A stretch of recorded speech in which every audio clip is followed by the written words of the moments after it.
Deutsch lernen durch Hören. Wir werden ein Video pro Woche auf unserem YouTube-Kanal veröffentlichen.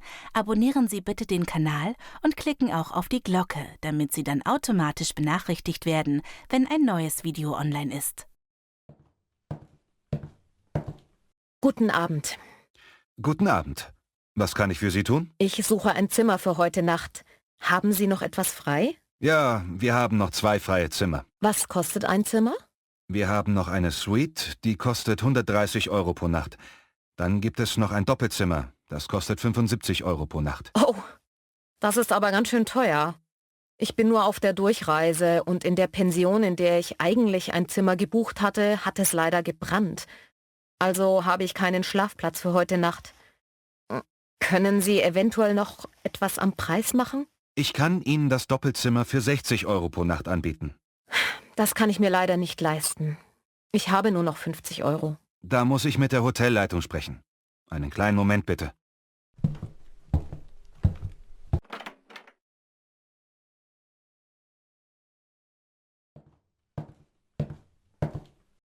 Guten Abend, ich bin Frau Stein, die Hotelmanagerin. Guten Abend. Ich habe gehört, dass Sie dringend ein Zimmer für heute Nacht suchen und maximal 50 Euro Budget haben. Richtig. Ich habe Ihrem Mitarbeiter bereits erklärt, dass die Pension, in der ich eigentlich gebucht hatte, abgebrannt ist. Ja, ich habe davon gehört. Ich war einmal in einer ähnlichen Situation und wurde von einem sehr freundlichen Hotel gratis beherbergt. Ich habe diese Hilfe niemals vergessen. Daher möchte ich Ihnen heute dieses Angebot ebenfalls machen. Wenn Sie möchten, können Sie kostenlos bei uns übernachten. Das Abendessen und das Frühstück gehen ebenfalls aufs Haus. Was? Ich weiß gar nicht, was ich sagen soll. Vielen Dank, würde vollkommen reichen. Vielen Dank. Dann kommen Sie mal mit. Ich zeige Ihnen Ihr Zimmer.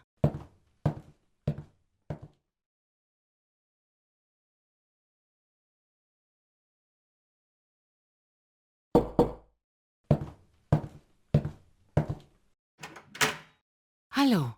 Hallo Mama, ich bin so froh, dass du heute Abend auf Daniel aufpassen kannst. Felix musste spontan auf eine Veranstaltung gehen. Aber das ist doch kein Problem. Das mache ich doch gern. Ich habe ja Zeit. Okay, das Babyphone stelle ich hier auf den Tisch. Milch steht im Kühlschrank und da habe ich was zum Knabbern für dich hingestellt.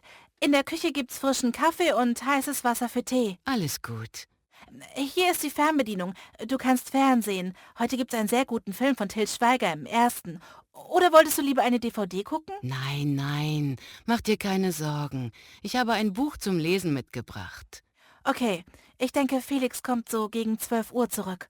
Und Mama, fahr nicht wieder bei so einem Wetter nach Hause. Wenn du willst, kannst du auch hier übernachten. Felix' Arbeitszimmer ist frei, da haben wir ein Bett reingestellt. Nein, aber trotzdem danke. Ich möchte zu deinem Vater zurück. Ich lasse ihn nicht gern länger allein.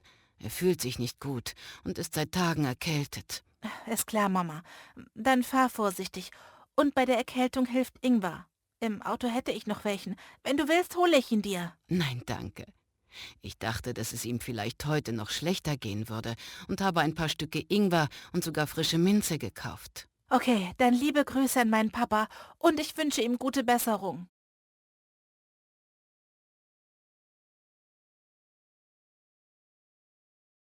Entschuldigen Sie, Frau Müller, könnten Sie bitte den Kinderwagen woanders hinstellen? Aber warum denn? Ich brauche ihn doch jeden Tag, der muss hier stehen. Hier kann man ja kaum noch daran vorbeilaufen. Gestern bin ich mit 2 großen Tüten vom Einkaufen gekommen und mit den Tüten nicht an Ihrem Kinderwagen vorbeigekommen. Ich musste eine Tüte darüber heben. Wissen Sie, wie schwer die war? Das tut mir leid, aber ich weiß nicht, wo ich den Kinderwagen sonst hinstellen kann. Er ist zu schwer, ich schaffe einfach nicht, ihn die Treppe runter in den Keller zu bringen und ihn allein wieder hochzuholen. Wenn es ein Feuer gibt, dann kann die Feuerwehr nicht ins Haus hineingehen. Das ist ein Problem. Der Weg hier muss frei sein für die Feuerwehr. Ach so, das habe ich nicht gewusst.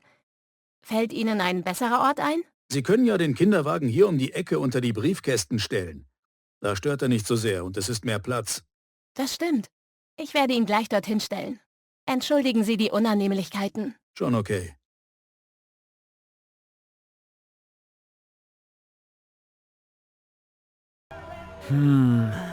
Ich glaube, dass wir dort laufen müssen, wenn wir zum Brandenburger Tor gehen wollen. Bist du sicher? Nein, nicht wirklich. Lass uns doch einfach jemanden fragen, bevor wir uns endgültig verlaufen. Schau mal, der Mann dort sieht aus wie ein Touristenführer. Den sollten wir fragen. Entschuldigung? Wir suchen den Weg zum Brandenburger Tor. Können Sie uns vielleicht weiterhelfen? Oh, hallo. Das Brandenburger Tor befindet sich am Ende dieser Straße. Gehen Sie einfach immer geradeaus, dann können Sie es sehen. Vielen Dank. Wir wären doch glatt in die falsche Richtung gelaufen. Wir kommen aus Moskau und sind zum Sightseeing in Berlin. Da darf das Brandenburger Tor nicht fehlen. Da haben Sie vollkommen recht. Wenn Sie beim Brandenburger Tor links abbiegen, kommen Sie auch direkt zum Reichstag. Der ist auch einen Besuch wert. Das klingt auch sehr interessant. Den werden wir uns ansehen.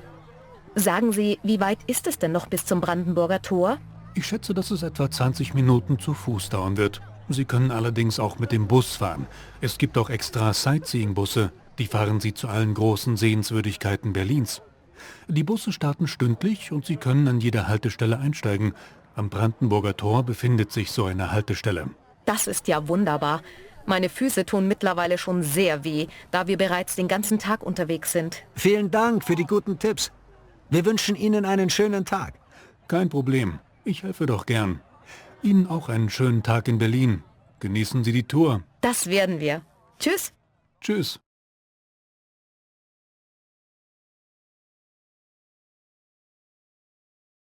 Kann ich etwas für Sie tun? Ich möchte mich mal bei Ihnen umschauen, weil ich mir einen neuen Schlafsack kaufen möchte. Was haben Sie sich denn vorgestellt? Ich weiß nicht so genau. Also, ich mache mit meinen Freunden Bergtouren und brauche einen Schlafsack für extrem niedrige Temperaturen. Eigentlich habe ich einen, aber der ist ziemlich schwer und wärmt nicht ausreichend. Okay, wir finden sicherlich den richtigen Schlafsack für Sie. Möchten Sie den Schlafsack nur im Winter nutzen? Nein, wir haben auch geplant, im Sommer in der Eifel wandern zu gehen. Dann würde ich Ihnen unseren 4-Jahreszeiten-Schlafsack empfehlen. Damit können Sie in Sibirien oder in der Eifel zelten. Wie gefällt Ihnen der hellblaue da? Oder der schwarze, gleich da vorne? Der hellblaue sieht wirklich schön aus. Ist der mit Kapuze? Ja, genau. Sie können einfach die Kapuze zuziehen, um den Kopfbereich warm zu halten und gemütlich zu schlafen. Den kann man zwischen 2 und minus 20 Grad nutzen, ohne zu frieren oder zu schwitzen. Und das Beste daran ist, dass der Schlafsack genau 1 Kilogramm wiegt. Er ist also sehr leicht und einfach zu transportieren. Toll, das ist genau das, was ich gesucht habe.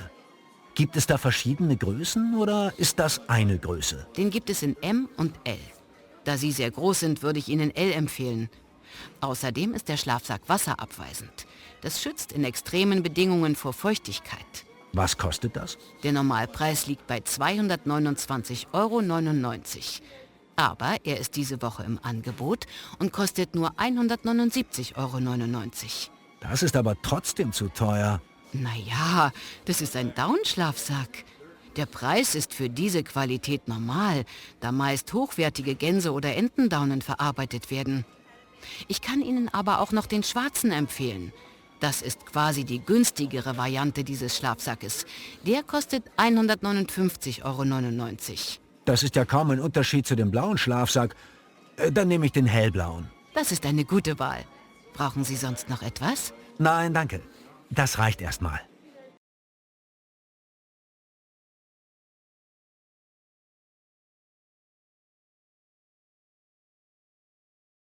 Biergarten. Heute gehe ich mit meinen Freunden in den Biergarten. Dort kann man sich gemütlich unter Bäume setzen und ein Bier genießen. Als ich dort ankomme, sehe ich, dass der Biergarten riesig ist. Es ist ein großer Garten und in ihm stehen viele Tische und Bänke aus Holz. Es ist schwierig, meine Freunde zu finden, doch schließlich setze ich mich zu ihnen. Sie haben sich bereits Bier bestellt. Einige haben sich auch Essen mitgenommen. Paul hat einen Salat mit Gurken dabei und Sigrid eine Tupperdose mit Bulgur und Gemüse. In den meisten Biergärten darf man auch mitgebrachtes Essen essen. Auch ich bin hungrig und beschließe, mir Essen und Bier an der Schenke zu kaufen. Ich stehe auf und gehe an die Bar. Dort bestelle ich mir eine Brezel mit Butter und Schnittlauch und einen Kartoffelsalat. Und natürlich eine große Maß Bier. Eine Maß ist eine Bezeichnung für einen 1 Liter Krug mit Bier. Ich trage alles zurück an unseren Tisch. Meine Freunde und ich haben sehr viel Spaß. Es ist ein warmer Tag und das Bier schmeckt köstlich. Ein anderer Freund hat sich noch eine Schweinshaxe bestellt und jetzt essen wir alle zusammen. Das ist ein wunderschöner, typischer Tag in Bayern.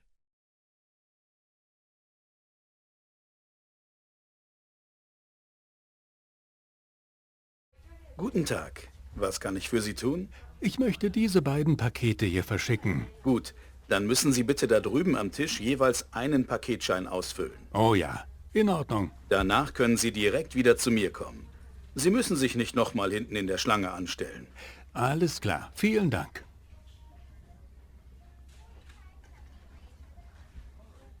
Haben Sie die Scheine ausgefüllt? Ja, hier sind sie. Sehr gut. Fangen wir mit dem kleineren an. So, dann klebe ich den hier oben auf Ihr Paket. Soll es als Paket oder als Päckchen verschickt werden?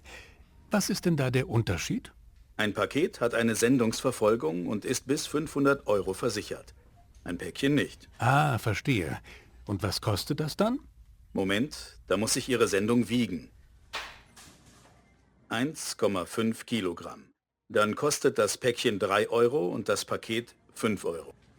Dann nehme ich lieber das Paket. Da ist eine Digitalkamera drin. Das ist ein Geschenk für einen alten Freund. Haben Sie die Kamera auch gut gepolstert, damit die nicht kaputt geht? Ja, alles gut verpackt. Gut, dann machen wir das als Paket. Und der große Karton? Der ist auch ganz leicht, nur recht groß. Stellen Sie den mal bitte hier auf die Waage. Kein Problem. 1,9 Kilogramm. Super, dann können wir den ja auch als Päckchen für 3 € verschicken. Nein, dafür ist der Karton zu groß. Ein Päckchen hat die Maximalmaße von 60 mal 30 mal 15 Zentimetern. Aber das müsste doch genauso noch passen. Kleinen Moment, ich messe das nach. Auf dieser Seite haben wir 50 Zentimeter. Hier haben wir 40 Zentimeter. Und in der Höhe haben wir 20 Zentimeter. Das ist zu groß.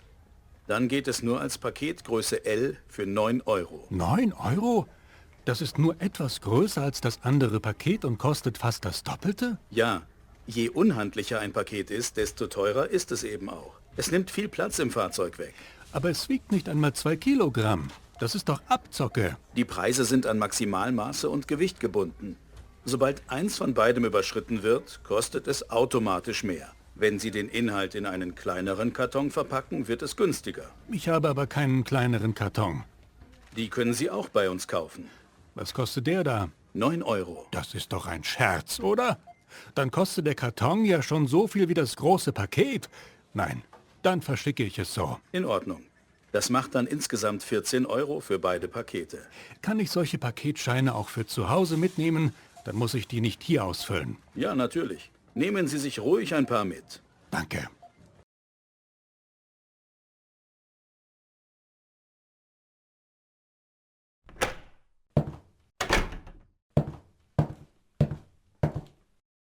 Hallo, Frau Schäfer. Hier ist Ihr Mittagessen. Ach, ich habe keinen Hunger. Das können Sie eigentlich direkt wieder mitnehmen. Sie haben gestern schon kaum etwas gegessen. Sie müssen wieder zu Kräften kommen. Schauen Sie mal, heute gibt es Kartoffelauflauf mit Blumenkohl. Das essen Sie doch sonst so gern. Ja, aber heute nicht. Was ist denn los, Frau Schäfer? Kann ich Ihnen irgendwie helfen? Ich bekomme seit Tagen nach dem Essen immer unglaublich schmerzhafte Magenkrämpfe. Wenn ich nichts esse, bekomme ich auch keine Krämpfe. Oh, warum haben Sie das denn nicht früher gesagt? Ich dachte, das geht schon wieder vorbei. Aber nichts zu essen ist doch auch keine Lösung. Was halten Sie davon, wenn ich Ihnen eine leichte Suppe hole und dazu eine Magentablette, die Ihren Magen ein wenig schont? Ja, das könnten wir probieren. Vielleicht geht es mir dann besser. Gut, dann bringe ich den Kartoffelauflauf wieder weg und hole Ihnen etwas Leichtes. Dann hoffen wir mal, dass Ihr Magen damit besser umgehen kann. Das wäre schön. Wenn es nach der Tablette und dem Essen nicht besser ist, dann sagen Sie mir Bescheid, ja? Dann muss ich das Frau Doktor mal anschauen. Ja, das mache ich. Welche Suppe möchten Sie denn? Es gibt heute Gemüsesuppe oder Hühnersuppe. Dann nehme ich bitte die Hühnersuppe. Eine gute Wahl. Ich bin gleich wieder da, Frau Schäfer. In Ordnung.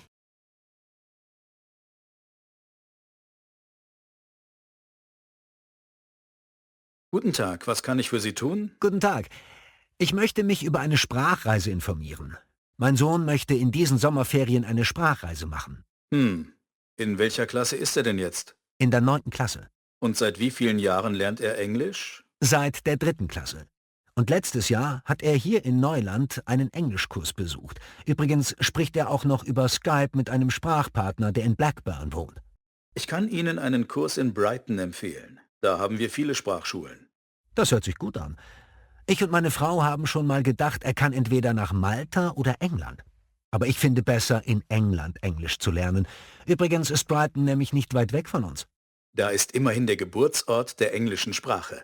Also, warum möchte er Englisch lernen? Er möchte in den USA Astronomie studieren und die englische Sprache und Literatur haben ihn schon immer fasziniert. Hier ist die Sprachschule EF. Die befindet sich im hübschen Stadtteil East Sussex. Und der Unterricht findet im freundlichen, gut ausgestatteten Hauptgebäude der Universität statt. Das ist ja eine richtig gute Möglichkeit, sich schon mal das Unileben anzusehen. Wie viele Unterrichtsstunden gibt es denn? Es gibt 2 Gruppenkurse. Ich empfehle Ihnen unseren Intensivkurs mit 20 Unterrichtsstunden pro Woche. Von Montag bis Freitag? Genau. Der Unterricht findet aber auch an Feiertagen statt. Und was für Unterkünfte haben Sie? Bei der Sprachreise nach Brighton ist die Unterkunft im Privathaushalt schon mit dabei. Ihr Sohn ist Gast in einer englischen Familie und teilt sich ein Doppelzimmer mit einem weiteren Sprachschüler. Vollpension ist inklusive. Das Frühstück und Abendessen nimmt er gemeinsam mit der Familie ein. Am Wochenende auch das Mittagessen.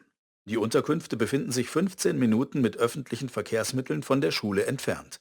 Die Buswochenkarte ist bereits im Preis enthalten. Die andere Möglichkeit ist, in einem Schülerwohnheim zu... Nein, Gastfamilie ist okay für mich.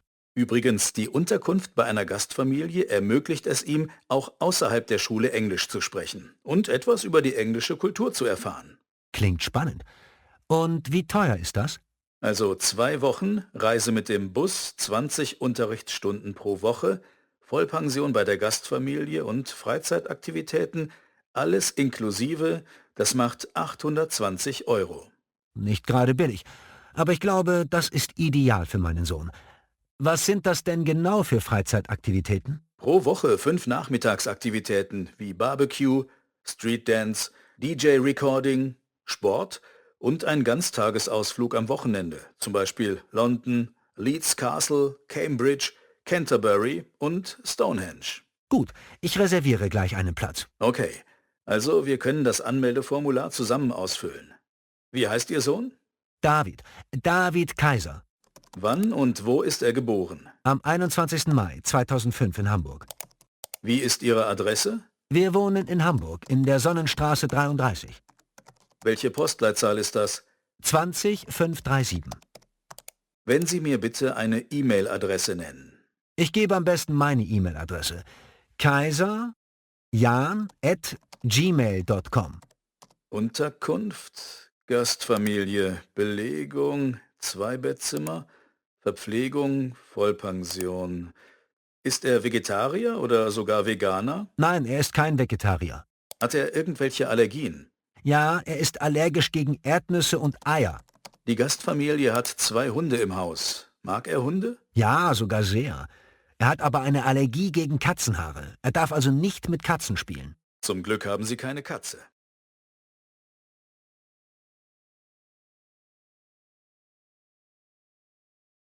Schönen guten Tag.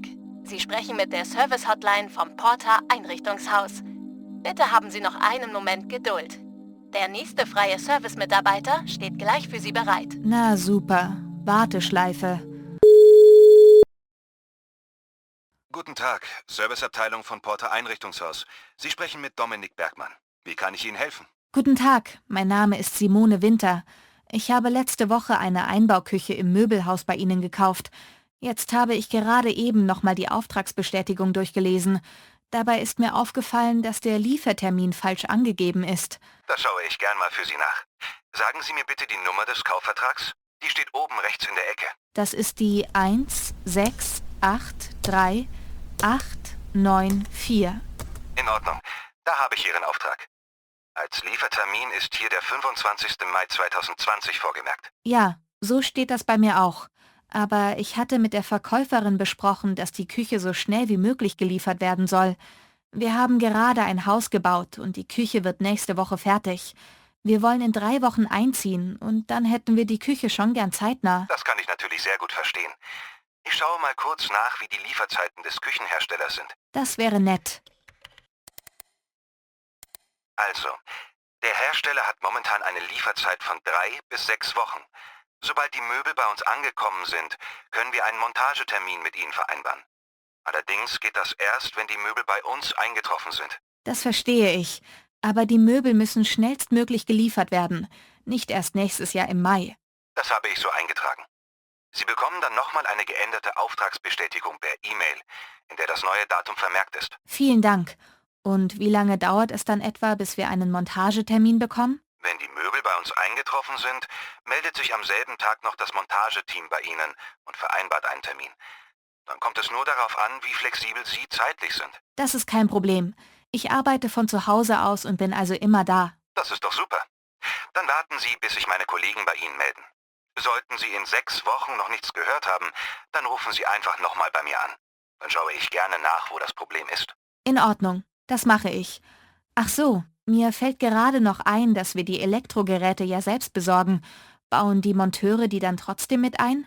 Wenn sie noch original verpackt sind, dann bauen die Kollegen Ihnen die Geräte für 40 Euro pro Gerät in die Küche ein. Das besprechen Sie dann am besten, wenn Sie wegen des Termins angerufen werden, damit die Monteure auch Bescheid wissen. Alles klar. Dann vielen Dank für Ihre Hilfe. Sehr gern, Frau Winter. Wenn noch irgendetwas sein sollte, dann melden Sie sich wieder. Wir sind jederzeit für Sie da. Dankeschön, das ist sehr nett. Auf Wiederhören. Auf Wiederhören.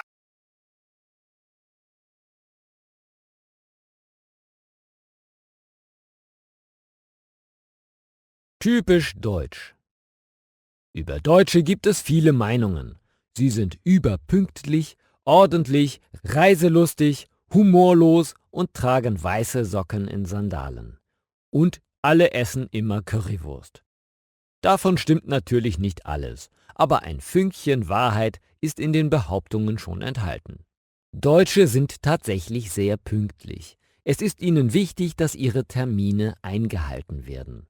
Außer beim Zahnarztbesuch. Diesen Termin vergessen sie gerne. Mit der Ordentlichkeit nehmen es vor allem deutsche Männer sehr genau. Besonders wenn es um das Sortieren ihrer Werkzeuge geht.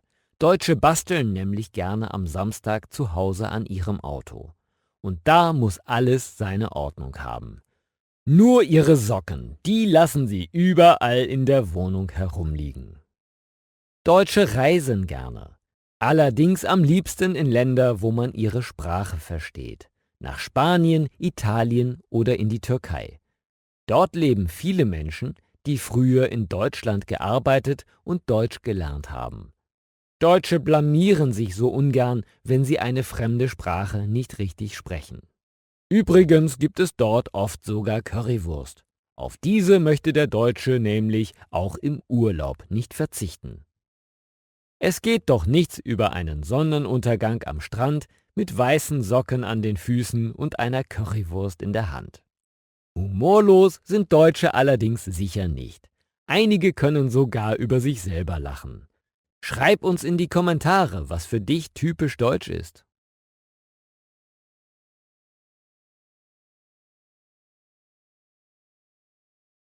Bertha, sind alle Räume im 2. Stock geputzt? Ja, schon, sogar die große Diele.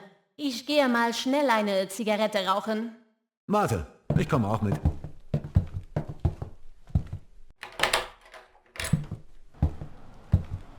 Puh, ich bin schon todmüde. Die Arbeit ist wirklich anstrengend.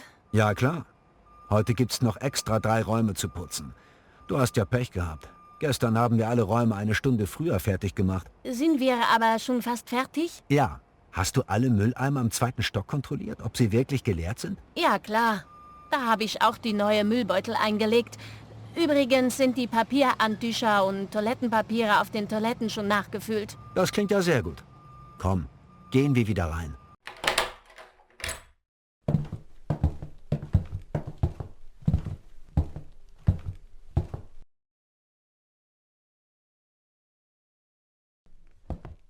Du Chris, hast du schon gesehen, dass hier ein Fenster eingeschlagen ist? Durch dieses Fenster kann einer leicht ins Haus einsteigen. Ja, ich weiß. Das war auch gestern so. Okay, ich bin hier fertig. Wohin soll ich denn den Müll bringen? Müll bringen wir immer in das Zimmer rechts neben das Sekretariat. Schau mal den Gang runter, die gelbe Tür. Siehst du sie? Ah ja, dann bringe ich die Tüten schnell mal weg. Soll ich dir helfen, Bertha? Nein, danke, das schaffe ich schon. Bis gleich. Bis gleich.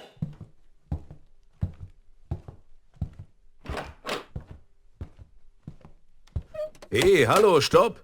Was machen Sie denn da? Entschuldigung, meinen Sie mich? Ja, natürlich. Sehen Sie hier sonst noch jemanden? Die Flaschen gehören nicht da rein. Nicht? Aber meine Kollegin hat gesagt, das hier ist das Müllzimmer. Ja, das ist es auch. Aber wir achten hier auf genaue Trennung des Mülls. Die Pfandflaschen müssen Sie in diese gelbe Tüte stecken. Die bringe ich einmal in der Woche weg. Das ist doch bares Geld. Ach so, das wusste ich nicht. Da sind doch solche Aufkleber drauf. Sehen Sie? Plastikflaschen mit diesen Aufklebern wirft man nicht weg. Man tauscht sie im Geschäft wieder ein. Ah, gut. Dann also in die gelbe Tüte ihr. Genau. Und was ist das da? Das sind ja Gemüsereste. Die können Sie hier nicht entsorgen. Da stinkt ja der ganze Raum. Die kommen draußen im Hof in die Biotonne. Jesses, das ist ja total kompliziert. Bei meiner letzten Stelle kam alles in eine große Tonne. Da wurde nichts sortiert. Tja, so ist das. Das macht jeder anders. In dieser Firma wird der Müll eben getrennt. Das ist übrigens gesetzlich vorgeschrieben. Ich habe wieder was gelernt. Das hätte mir die Chris aber auch sagen können.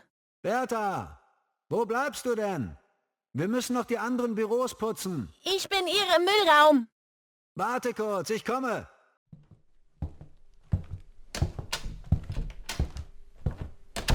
Ah, hallo Anton. Gibt es ein Problem? Deine neue Kollegin hat das mit der Mülltrennung nicht verstanden. Ich habe ihr nur erklärt, was in welchen Behälter kommt. Ach so. Bertha, das ist Anton, unser Hausmeister. Anton, das ist Bertha, meine neue Kollegin.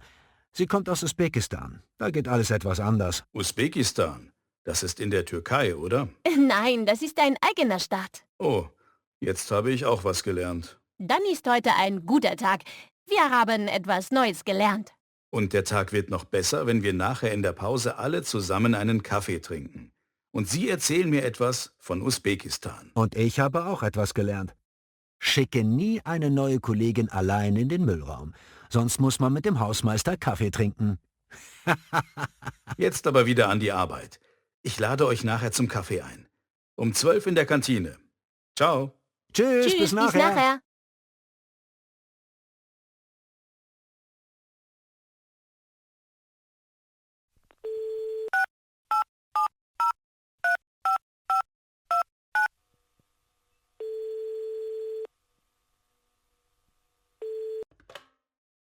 Firma Domscheit, Sie sprechen mit Herrn Hülsemann.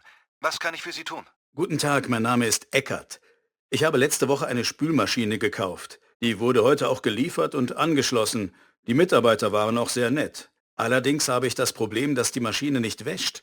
Ich schalte sie ein, aber danach passiert dann nichts mehr. Das ist ja komisch.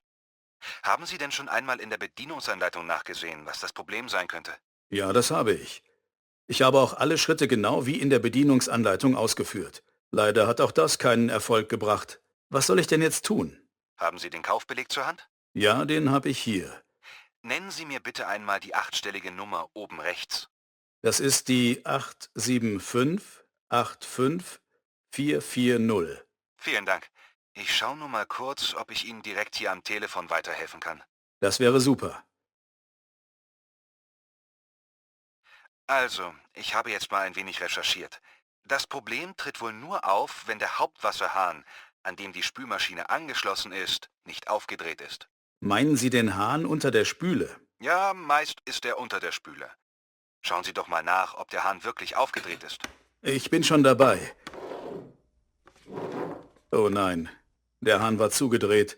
Dann kann es ja auch nicht funktionieren. Jetzt versuchen Sie doch nochmal, ob die Maschine jetzt wäscht. Ich schalte sie direkt nochmal ein. Und? Ja, das klingt schon viel besser. Vielen Dank.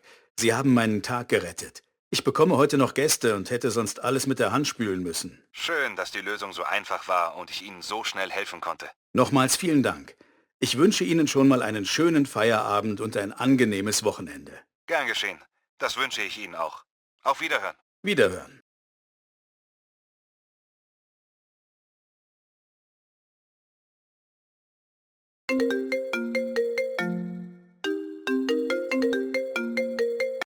Andrea Wagner hier. Hallo Andrea, hier ist Eva. Ich hatte dir ja versprochen, dich diese Woche anzurufen.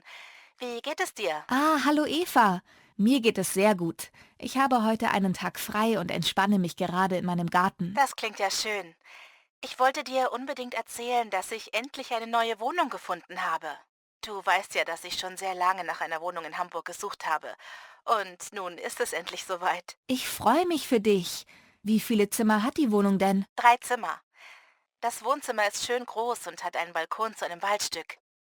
Der Ausblick ist wunderschön. Und man hört morgens die Vögel zwitschern.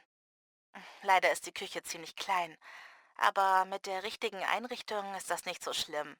Es gibt noch ein schönes Schlafzimmer, in das alle meine Möbel passen, und ein kleines Zimmer.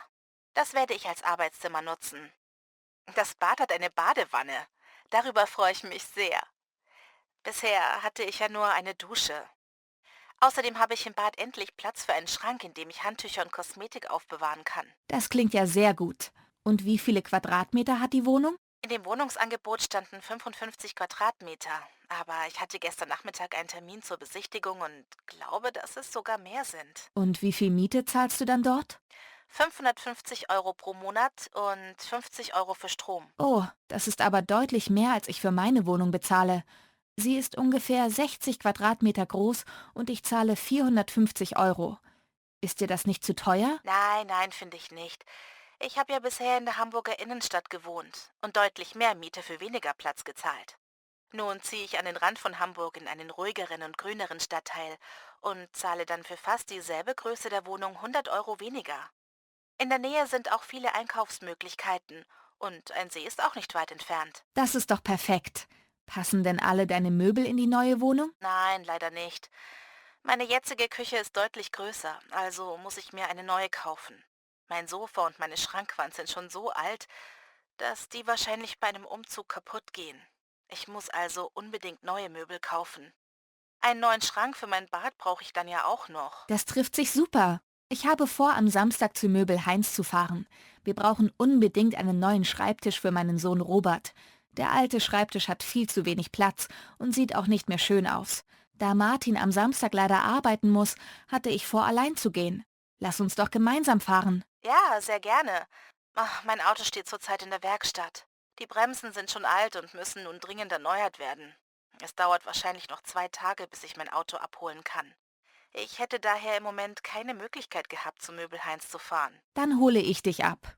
Passt es dir, wenn ich um 10 Uhr bei dir bin? Ja, das passt gut. Brauchst du noch etwas? Vielleicht noch ein neues Regal für den Flur. Unser altes Schuhregal ist viel zu klein und alle Schuhe stehen immer auf dem Boden. Ständig stolpere ich über die Schuhe oder Taschen. Ich werde mal schauen, ob es ein größeres Regal in der gleichen Farbe gibt. Und was machst du dann mit deinem alten Regal? Passen die denn beide in deinen Flur? Nein, das alte Regal muss dann weg sein. Also, ich habe gar kein Schuhregal. Wenn du es nicht mehr möchtest, dann würde ich es nehmen. Oh, das ist eine gute Idee. Wenn ich am Samstag ein neues Regal finde, dann bekommst du das alte. Was brauchst du denn noch? Viel. Also, ein Bett habe ich mir letztes Jahr erst neu gekauft. Das ist sehr bequem und passt auch in die neue Wohnung. Das behalte ich also. Aber mein Kleiderschrank ist wahrscheinlich zu groß. Das muss ich in der neuen Wohnung noch genau messen. Meinen Schreibtisch nehme ich auch mit. Der passt auf jeden Fall in mein neues Arbeitszimmer. Aber ich habe keine Lampe. Ich brauche einen neuen gemütlichen Sessel und natürlich ein neues Sofa, eine Schrankwand und eine neue Küche. Und den Schrank für das Badezimmer. Hast du eigentlich Stühle und einen Tisch für deinen neuen Balkon? Bisher hattest du ja keinen Balkon. Nein, ich habe keine Balkonmöbel.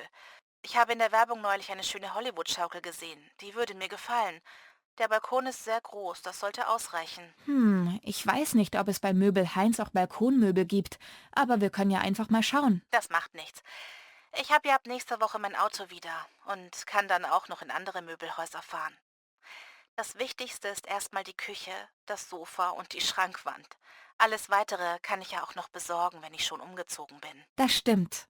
Dann komme ich am Samstag um 10 Uhr vorbei. Ich freue mich darauf. Ich auch. Bis dann.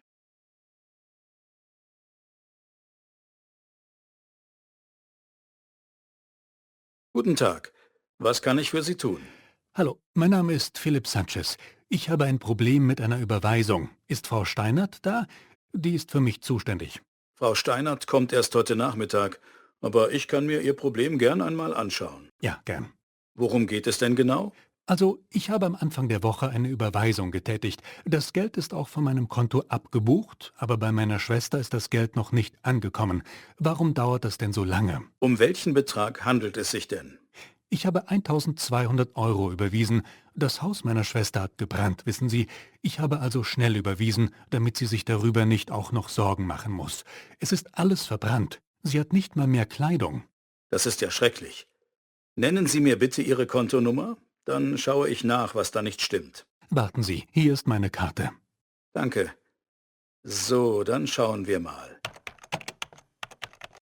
Ah, ja, hier ist die Überweisung.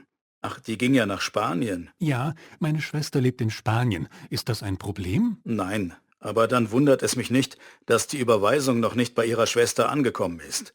Überweisungen ins Ausland dauern meist ein paar Tage länger. Wie lange dauert das denn? Ich habe bereits am Montag überwiesen. Das dauert im Normalfall eine Woche. Also bis Montag.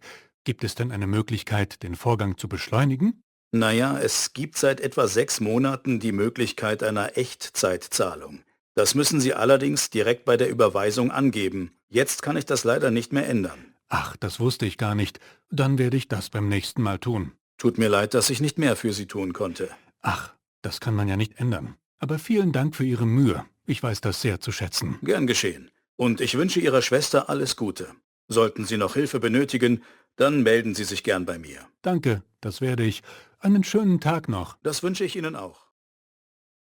Oh nein, dieses blöde Handy, das nervt mich wirklich. Was ist denn los? Es schaltet sich von allein aus. Und wenn ich es wieder einschalte, bleibt der Bildschirm schwarz. Naja, vielleicht ist der Akku leer? Nee, das Handy ist einfach schon alt. Ich glaube, es funktioniert nicht mehr richtig. Na dann kauf dir doch mal ein neues Handy oder ein Smartphone. Das ist doch viel praktischer. Mit einem Smartphone kannst du mehr machen als mit einem normalen Handy. Ja, das stimmt. Aber ist es nicht viel teurer als ein Handy? Ja, schon. Du kannst aber auch einfach ein altes Modell nehmen. Die neuen sind viel teurer. Tobias, weißt du, was mir gerade einfällt? Du telefonierst doch viel. Warum schließt du nicht einen Handyvertrag ab? Das ist eine gute Idee. Aber ich habe einfach keine Zeit, mich darum zu kümmern. Und ich weiß überhaupt nicht, was für ein Handy ich nehmen soll. Also komm, Tobias. Das kannst du doch alles im Internet nachsehen und bestellen. Keine Zeit ist wirklich kein Argument. Das kannst du einfach mal abends machen. Na, du bist lustig. So einfach und schnell geht das doch auch nicht. Es gibt doch so viele Smartphones. Ich weiß ja gar nicht, wo ich da anfangen soll zu suchen. Dann kauf dir doch einfach das gleiche Handy, das ich habe. Das ist echt super. Schau mal, hier ist es. Es ist auch ganz einfach zu bedienen. Nee, das ist viel zu groß und zu dick. Ich möchte ein kompaktes Handy, das einfach in die Hosentasche passt. Also, es gibt Vergleichsportale, auf denen kann man sich alle Smartphones anschauen und natürlich die Preise vergleichen. Ab und zu sind wirklich interessante Angebote dabei. Man kann dann direkt online bestellen und wenige Tage später kommt das Smartphone zu dir nach Hause. Das ist schon sehr praktisch und das erspart einem viele Wege. Dann gib mal Vergleichsportale in die Suchmaschine ein. Was wird da angezeigt? Check24.de, Verivox. Öffne mal Check24 und klicke dann auf Handy mit Vertrag da oben. Aber lass uns erstmal Mittagessen gehen. Ich habe riesigen Hunger. Ja. Wie wäre es mit einer Currywurst mit Pommes? Ich lade dich ein. Sehr gerne, das ist nett.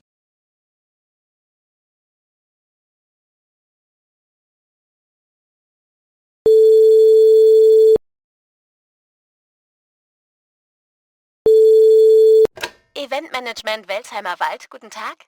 Mein Name ist Yvonne Feld. Wie kann ich Ihnen helfen? Guten Tag. Ich hätte gern 2 Karten für den Gladiatorenkampf bei den Römertagen im Mai. Ja, gerne. Es gibt mehrere Kämpfe. Einen am Vormittag um 11 Uhr, einen um 15 Uhr nachmittags und den Nachtkampf um 19:30 Uhr. Ich gehe mit meinem Sohn hin, also besser am Nachmittag. Gerne. Kennen Sie die Arena? Möchten Sie lieber im Schatten sitzen oder in der Sonne stehen? Ich möchte lieber im Schatten sein, also hätte ich gerne 2 Sitzplätze. Die sind aber etwas teurer als die Stehplätze. Das macht nichts. Die Römertage finden ja nur alle 4 Jahre statt.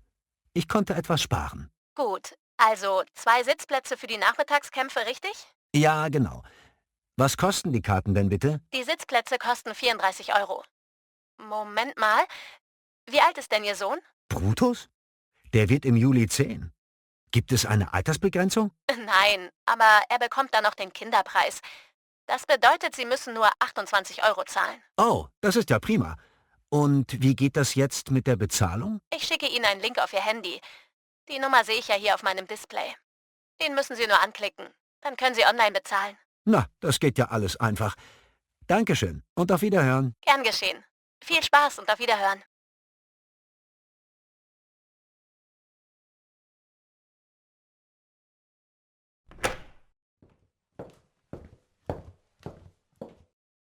Guten Morgen, Frau Fischer. Kann ich Ihnen etwas Gutes tun? Möchten Sie ein Mineralwasser oder einen Tee? Nein, danke, ich brauche nichts.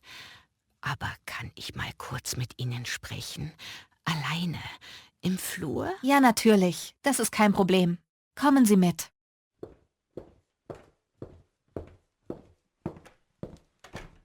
Es geht um Frau Schmidt, meine Bettnachbarin. Sie schnarcht nachts so laut, dass ich nicht schlafen kann. Ich bin nun seit 3 Tagen hier und habe nicht einmal länger als 3 Stunden geschlafen. Ich kann mich so nicht von meiner Operation erholen. Können Sie da nicht etwas tun? Oh je, das ist natürlich nicht schön. Das passiert in Mehrbettzimmern leider immer wieder. Aber ich habe einen Vorschlag für Sie. Die Dame im Nachbarzimmer hat auch dieses Problem. Wir könnten also Sie und die Dame in ein Zimmer verlegen und die beiden anderen Damen, die nachts ein wenig lauter sind, teilen sich das andere Zimmer. Ach, so viel Mühe müssen Sie sich doch nicht machen. Ich mag Frau Schmidt, ja. Ich kann mich sehr gut mit ihr unterhalten und wir gehen immer gemeinsam in den Garten raus. Also eigentlich möchte ich gar kein anderes Zimmer.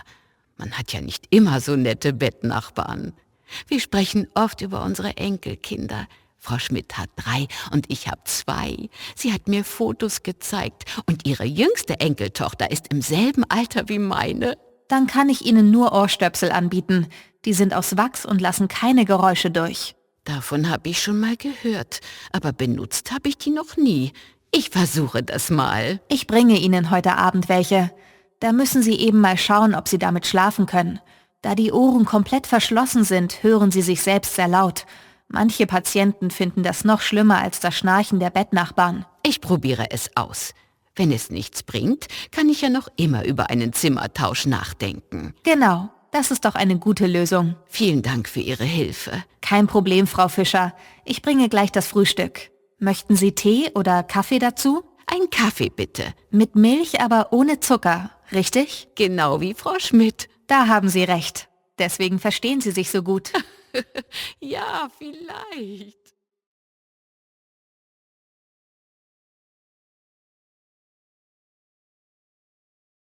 Hallo, Frau Spitz. Ach, guten Tag, Herr Dietrich. Und, wie gefällt Ihnen Ihre neue Wohnung? Eigentlich ganz gut, nur ist es unglaublich kalt. Seit 2 Tagen laufen alle Heizkörper auf voller Leistung, aber es wird nicht richtig warm. Ich schlafe nachts mit 2 Decken. Ist das bei Ihnen auch so? Bei mir? Nein, bei mir ist alles in Ordnung. Vielleicht funktioniert Ihre Heizung nicht richtig. Die Wohnung stand ja sehr lange leer. Da haben Sie vielleicht recht. An wen muss ich mich denn jetzt wenden? Da rufen Sie am besten unseren Hausmeister Herrn Weber an. Der schaut sich das mal an und beauftragt dann zur Not eine Firma, die sich damit besser auskennt. Aber oft kann er auch schon helfen. Haben Sie die Telefonnummer des Hausmeisters für mich? Schauen Sie mal, hier am schwarzen Brett stehen alle wichtigen Rufnummern. Das hier ist die Nummer des Hausmeisters. Ah, verstehe. Vielen Dank. Dann rufe ich direkt mal an. Gern geschehen. Schönen Tag noch. Danke Ihnen auch.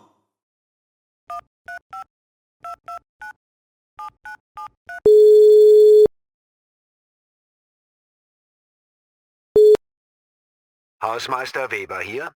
Hallo Herr Weber, hier ist Herr Dietrich aus der Nummer 23. Ich bin vor einer Woche eingezogen und glaube, dass meine Heizung nicht richtig funktioniert. Es ist total kalt in meiner Wohnung. Sind Sie denn jetzt zu Hause? Ja, ich bin da. Gut, dann komme ich direkt mal vorbei. Ich bin in 10 Minuten da. Super, bis gleich.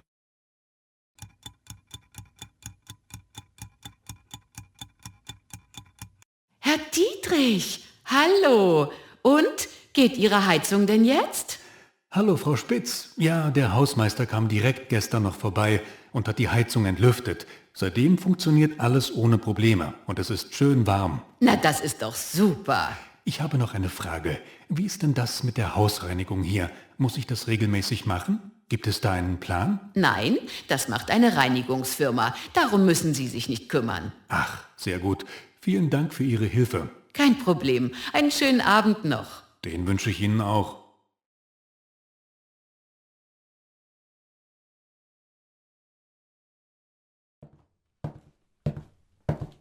Guten Tag, wie kann ich Ihnen helfen? Guten Tag, mein Name ist Graf. Ich habe einen Termin zum Bewerbungsgespräch bei Frau Kamps. Ah ja, setzen Sie sich doch einen Augenblick. Frau Kamps kommt gleich zu Ihnen. Alles klar, vielen Dank.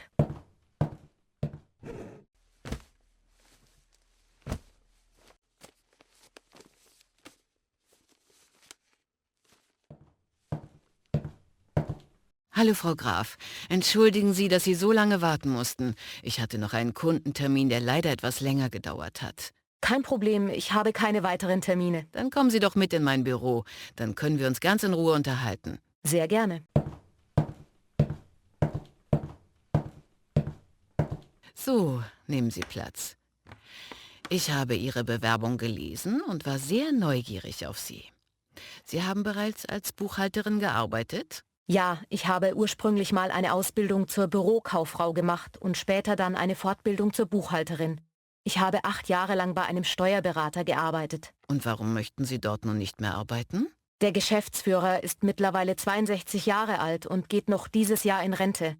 Er hat keinen Nachfolger für seine Kanzlei gefunden, also wird diese geschlossen. Daher suche ich nun nach einer neuen Arbeitsstelle. Verstehe. Dann sind Sie ja hier bei uns genau richtig.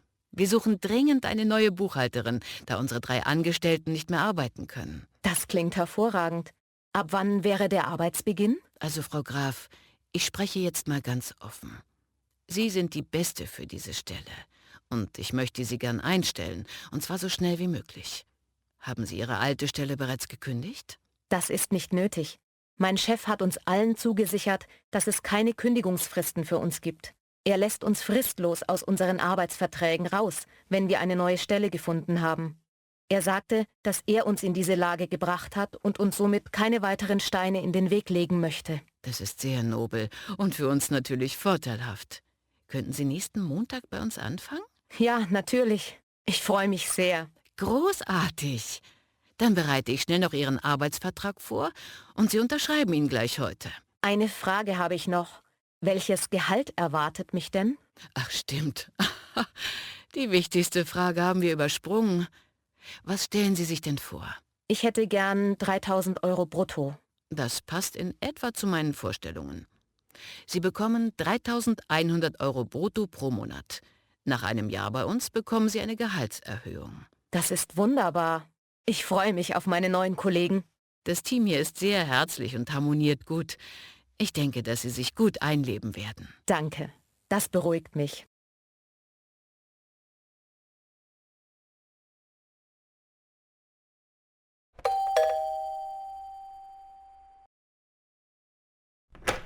Lena, ja hallo, was machst du denn hier? Mit dir habe ich gar nicht gerechnet. Das ist ja schön, dass du vorbeikommst. Hallo Mathilda, ja, das war eine spontane Idee. Ich war eben beim Edeka nebenan und erinnerte mich daran, dass du ja gerade erst hierher umgezogen bist. Da wollte ich einen kurzen Überraschungsbesuch machen. Ich hoffe, du hast etwas Zeit. Ich störe doch nicht? Nein, ganz und gar nicht. Komm erst mal rein. Hier sieht alles noch total unordentlich aus. Das reinste Chaos, alles voller Kisten und Kartons. Du darfst nicht so genau hinschauen. Soll ich meine Schuhe ausziehen? Ich war vorhin noch mit den Hunden auf dem Feld und die Schuhe sind ziemlich dreckig. Ach, es ist ja egal. Ich muss sowieso staubsaugen. Lass sie ruhig an. Komm einfach rein und schau dich um. Hier geht es ins Wohnzimmer. Das ist schon mit dem Laminat fertig. Oha, das sieht ja richtig gemütlich aus.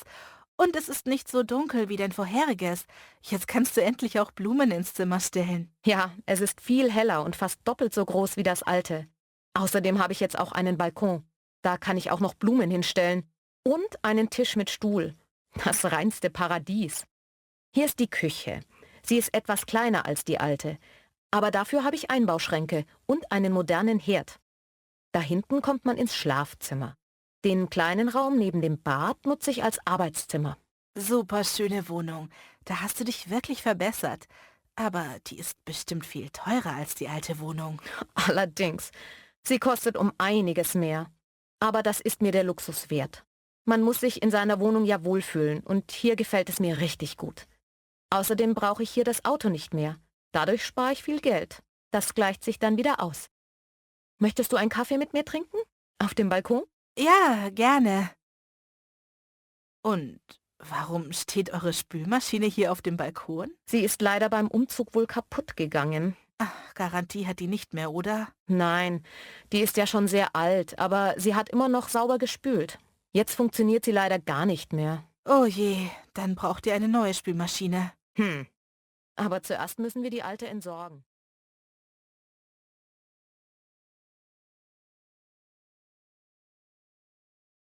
Heute befinden wir uns im Berliner Tierheim. Die Weihnachtsfeiertage sind vorbei und der Jahreswechsel steht vor der Tür. Bei mir befindet sich die Tierpflegerin Nina Bauer aus dem Hundehaus Struppi.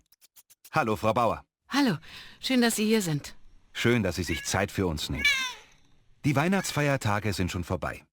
Wie werden denn die Tierheime über die freien Tage versorgt? Wir Tierpfleger haben leider keine Feiertage. Die Tiere müssen täglich versorgt werden. Daher arbeiten wir an 365 Tagen im Jahr. Die Hunde, Katzen, Nager, Vögel und Nutztiere brauchen täglich frisches Futter und Wasser. Die Zwinger, Käfige und Ställe müssen gereinigt werden. Die Hunde müssen Gassi gehen und die Katzen wollen spielen und schmusen. Da ist es egal, ob Weihnachten oder Silvester ist. Das bedeutet, dass Sie an Weihnachten nicht mit Ihrer Familie zum Festtagsbraten am Tisch gesessen haben, sondern hier gearbeitet haben? Richtig. Ich war an allen 3 Weihnachtstagen bei den Tieren. Und gerade nach dem 24. Dezember bekommen wir viele Tiere gebracht, die als Geschenk unterm Weihnachtsbaum lagen und doch nicht erwünscht sind. Passiert das tatsächlich? Ich dachte immer, dass das nur Geschichten sind. Nein, leider nicht. In diesem Jahr haben wir nach den Feiertagen 12 Hunde, darunter 4 kleine Welpen aufgenommen, 5 Katzen und 8 Kleintiere.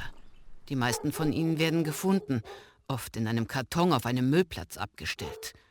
Oder die Leute bringen sie tatsächlich selbst zu uns und sind wenigstens so ehrlich zuzugeben, dass das Tier ein Weihnachtsgeschenk war und man sich vorher nicht genügend Gedanken darüber gemacht hat. Das ist ja schrecklich. Was passiert nun mit den Tieren? Wir haben sie aufgenommen, sie wurden alle tierärztlich untersucht und werden nun geimpft und gechippt. Nach der Quarantäne kommen sie in die Vermittlung und suchen ein neues und liebevolles Zuhause, in welchem sie auch erwünscht sind. Wie viele Tiere leben aktuell in diesem Tierheim? Wir versorgen täglich 324 Hunde, 266 Katzen, 230 Kleintiere, 54 Vögel und 25 Nutztiere. Außerdem haben wir noch etwa 40 Exoten, wie Echsen und Schlangen, und eine Gruppe Affen. Die stehen allerdings nicht zur Vermittlung, sondern verbringen ihr Leben in einem großen Gehege. Das sind ja wirklich viele. Wie viele Tiere vermitteln Sie denn pro Monat? Wir vermitteln ca. 80 Tiere pro Monat. Allerdings haben wir während der Feiertage Adoptionsstopp, da wir die Tiere nicht unter einem Weihnachtsbaum wiederfinden wollen. Wer wirklich Interesse an einem Tier hat, der kommt auch im Januar nochmal wieder. Wie kann man Ihrem Tierheim denn helfen? Wir brauchen immer Futterspenden, Decken und Spielzeug. Außerdem freuen wir uns über regelmäßige ehrenamtliche Gassigänger, die ihre Zeit mit unseren Hunden verbringen. Also, liebe Zuhörer, wenn Sie dem Berliner Tierheim etwas helfen wollen, dann bringen Sie Futter, Decken und Spielzeuge für die Tiere vorbei und verbringen Sie doch einfach ein wenig Zeit mit den Tieren, die jeden Tag auf ihr neues Zuhause warten. Wir sagen immer, kaufen Sie doch jetzt zu Silvester kein Feuerwerk, sondern Futter für die Tiere im Tierheim. Die Hunde und Katzen freuen sich mehr über das Futter als über schrecklichen Lärm zum Jahreswechsel. Was tun Sie hier, um den Tieren den Jahreswechsel so angenehm wie möglich zu machen? Die Stadt Berlin verbietet Feuerwerk in einem Umkreis von 10 Kilometern um das Tierheim.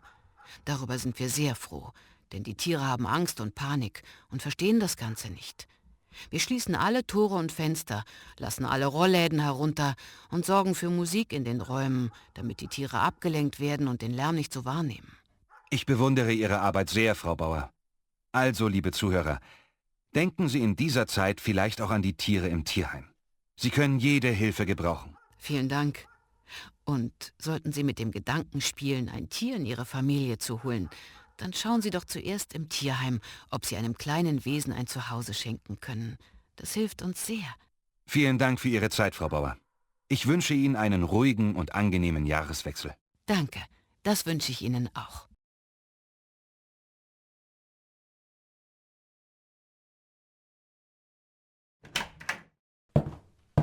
Frau Winter, wie schön, dass der Termin geklappt hat. Bitte setzen Sie sich doch. Wir hatten ja schon telefoniert. Sie suchen eine Stelle als Floristin. Haben Sie da schon Berufserfahrung? Ach, nicht direkt. Ich arbeite seit 25 Jahren im Betrieb meiner Eltern. Sie haben ein Bestattungsunternehmen. Meine Aufgabe war immer, die Blumendekoration im Saal zu gestalten, für die Trauerfeier, Sie wissen schon. Aha. Und das möchten Sie nicht mehr? Nein, meine Eltern geben das Geschäft auf und ich suche nun etwas Eigenes. Eine Stelle, bei der ich mit Blumen arbeiten kann. Das hat mir immer viel Spaß gemacht. Und die Kunden waren immer sehr zufrieden. Okay.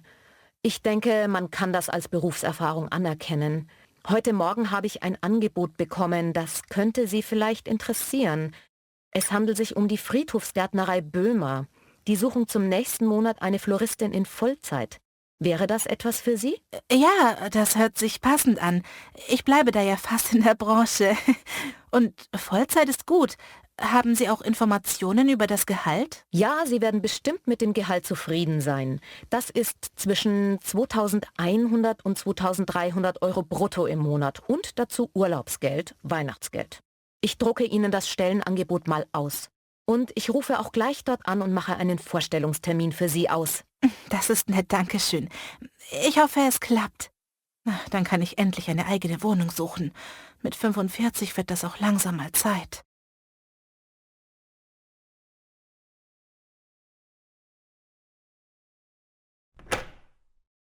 Oh, hallo, Frau Jorgeit. Was machen Sie denn hier im Treppenhaus? Ach, ich habe mich aus meiner Wohnung ausgesperrt. Ich habe nur schnell den Müll runtergebracht und meinen Schlüssel nicht mitgenommen, sondern einfach die Tür zugezogen. Wie dumm von mir. Und was machen Sie jetzt? Tja, mein Handy liegt ebenfalls in der Wohnung. Also warte ich hier, bis mein Mann von der Arbeit kommt. Wann kommt er denn? Meistens so gegen 16 Uhr. Es ist jetzt 14 Uhr. Sie können doch nicht 2 Stunden im Hausflur sitzen. Kommen Sie doch mit zu mir in die Wohnung. Ich mache uns einen Kaffee. Oh, das ist sehr lieb von Ihnen. Vielen Dank. Kommen Sie rein. Hallo Schatz, ich bin zu Hause. Ich habe die Frau Jorgeit von nebenan mitgebracht. Die hat sich ausgesperrt und wartet auf ihren Mann. Oh, hallo. Das ist ja ärgerlich. Wollen Sie einen Kaffee? Ja, sehr gerne. Wie lange haben Sie denn schon auf der Treppe gesessen? Ich habe keine Uhr dabei, aber ich denke mal so etwa 30 Minuten. Was? Sie hätten ruhig bei uns klingeln können. Nachbarn sollten sich doch gegenseitig helfen. Ich werde beim nächsten Mal dran denken. Passiert Ihnen das etwa öfter? Naja, ein paar Mal ist es schon passiert. Vielleicht lassen Sie einen Ersatzschlüssel bei uns. Wir sind beide Rentner, also sind wir fast immer zu Hause. Das ist eine super Idee. Das mache ich. So, hier ist Ihr Kaffee. Wollen Sie Ihren Mann vielleicht anrufen? Nein, danke. Er kann nicht eher hier sein. Das bringt also nichts. Naja, ist ja nicht schlimm. Dann machen Sie es sich bequem. Wir haben gerade noch einen Kuchen im Ofen. Der sollte in 10 Minuten fertig sein. Oh, das klingt gut.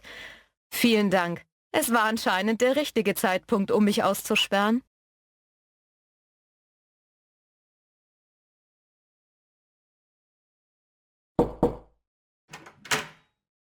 Herr Sommer, darf ich Sie kurz stören? Kann ich morgen bitte einen Tag frei haben? Frau Weber, das ist aber ganz ungünstig.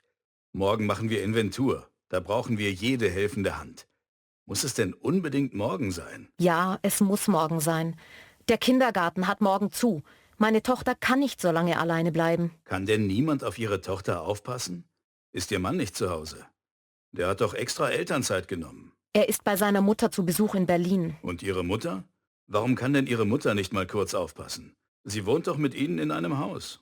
Weil meine Mutter seit 2 Tagen zur Probe im Seniorenwohnheim wohnt. Weil sie außerdem krank ist und gar nicht auf ein kleines Kind aufpassen kann. Ach bitte, können Sie mir nicht morgen freigeben? Nein, Frau Weber, morgen geht das auf gar keinen Fall. Aber warum denn? Ich sagte doch, dass wir morgen Inventur haben. Der Termin steht schon seit Monaten fest. Ich hatte Urlaubssperre für diesen Tag verhängt. Das steht auch draußen am schwarzen Brett. Ich brauche jeden Mitarbeiter. Ach, Frau Weber, bringen Sie doch die Kleine morgen einfach mit. Wir geben ihr ein paar Schrauben zum Spielen und eine Tüte Gummibärchen. Ich dachte immer, Kinder wären hier im Betrieb verboten, wegen der Sicherheit. Ja, normalerweise dürfen hier keine Kinder sein. Aber wir machen einfach morgen eine Ausnahme. Nur erzählen Sie das bitte nicht weiter. Gut, dann bringe ich sie eben mit. Aber wenn sie hier alles durcheinander bringt, bin ich nicht dafür verantwortlich.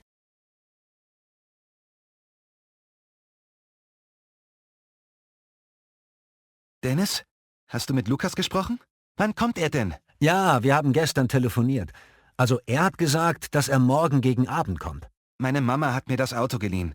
Dann holen wir Lukas am Bahnhof ab. Gut, das ist einfacher, weil wir sonst bis zum Hauptbahnhof 3-mal umsteigen müssten. Und habt ihr schon geplant, was wir machen? Nee, wir haben darüber gar nicht gesprochen. Aber er kennt die Stadt ja gar nicht. Darum glaube ich, dass wir in der Stadt bleiben und die wichtigsten Sehenswürdigkeiten besuchen. Aber Museen und historische Gebäude interessieren mich überhaupt nicht. Das sage ich dir schon jetzt. Nee, das ist auch nicht so mein Ding. Sowas wie Burgen, Schlösser und Gemäldegalerien interessieren mich eher weniger. Also, wir können zuerst mit dem Kölner Dom anfangen und da aufs Dach des Doms steigen. Ich glaube, der Blick auf Köln ist von dort oben wunderschön. Weißt du, wie viele Treppenstufen es bis nach oben sind? Nein?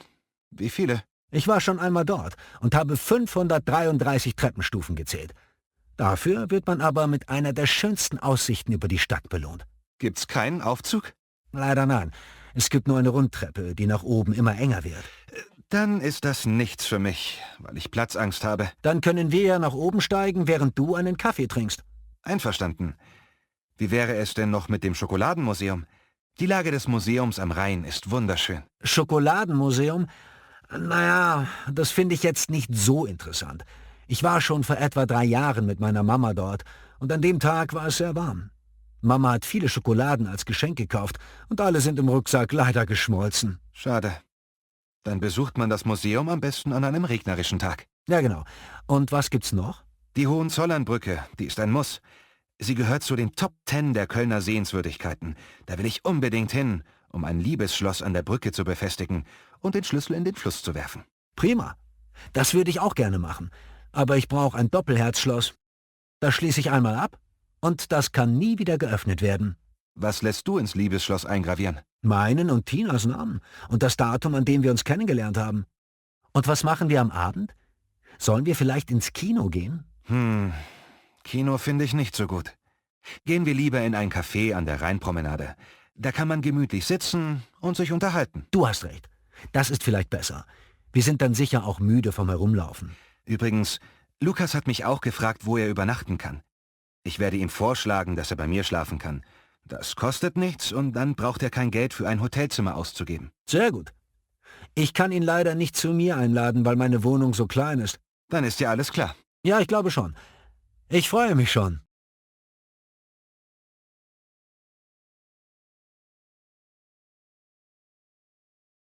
Spargel.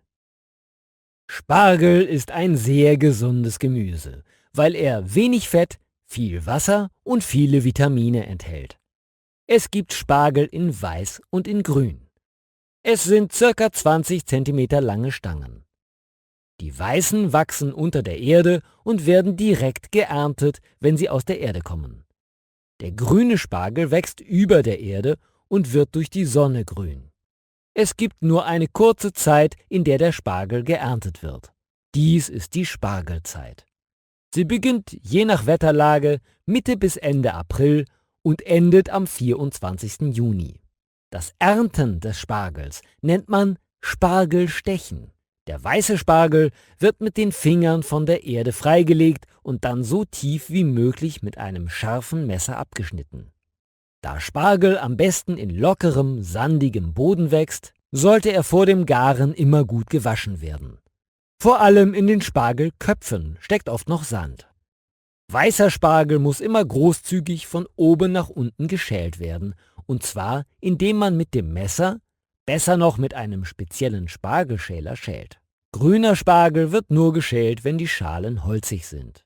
Die Deutschen lieben den Spargel so sehr und essen ihren Spargel am liebsten mit gekochtem Schinken oder der Sauce Hollandaise. Dazu passen Kartoffeln sehr gut. Hast du schon einmal Spargel gegessen? Wenn ja, wie schmeckt er dir?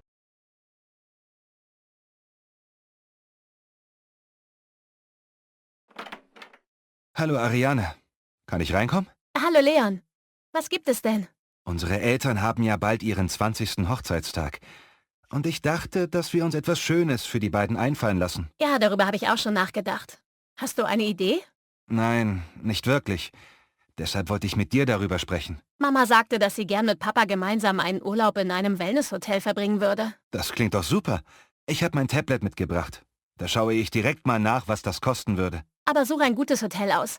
Du musst unbedingt die Bewertungen lesen. Was hältst du denn von diesem? Ein Wellnesshotel im Schwarzwald mit Massagen, Sauna und Whirlpool. Außerdem kann man dort Anwendungen zubuchen oder direkt ein Komplettpaket bestellen. Und was kostet das für eine Woche? Für 2 Erwachsene inklusive Komplettpaket kostet eine Woche 700 Euro. Puh, das ist ganz schön teuer. Lass uns mal weitersuchen. Hier gibt es ein kleineres Hotel im Harz. Da kostet eine Woche pro Person 250 Euro. Aber die Anwendungen kosten extra und müssen vor Ort bezahlt werden. Das ist blöd. Ich würde es besser finden, wenn bereits alles bezahlt ist und sich Mama und Papa keine Gedanken machen müssen. Du hast recht. Dann habe ich hier noch ein Spa gefunden. Das ist auch im Schwarzwald. Dort kann man vorher bereits alles buchen. Und es gibt aber trotzdem noch die Möglichkeit, vor Ort weitere Behandlungen zu buchen. Das klingt gar nicht schlecht. Dann können die beiden eventuell noch mehr Anwendungen nehmen, als wir buchen. Wir können sie ja leider vorher nicht fragen, was sie genau möchten. Dann wäre es keine Überraschung mehr. Also eine Woche Aufenthalt mit einem Wellnesspaket kostet insgesamt 500 Euro. Das klingt schon viel besser. Hast du dir die Bewertungen angesehen? Ich bin gerade dabei. Also die Bewertungen sind vollkommen positiv. Hier steht, dass es sehr sauber ist, man sich dort einfach nur wohlfühlt und das Spa vorbehaltlos weiterempfohlen wird. Super. Wollen wir vielleicht noch die Geschwister von Mama und Papa fragen, ob sie sich daran beteiligen wollen? Dann wird es für uns nicht so teuer. Ich bin noch mitten im Studium und du in der Ausbildung. Das wird finanziell sonst ganz schön belastend sein. Gute Idee. Ich schreibe den beiden direkt mal eine Nachricht. Ich denke, dass sie erleichtert sind, wenn sie sich selbst keine Gedanken über ein Geschenk machen müssen. Das glaube ich auch. Sagst du mir Bescheid, wenn du eine Antwort von ihnen bekommen hast? Mach ich. Soll ich das Spa jetzt trotzdem schon buchen?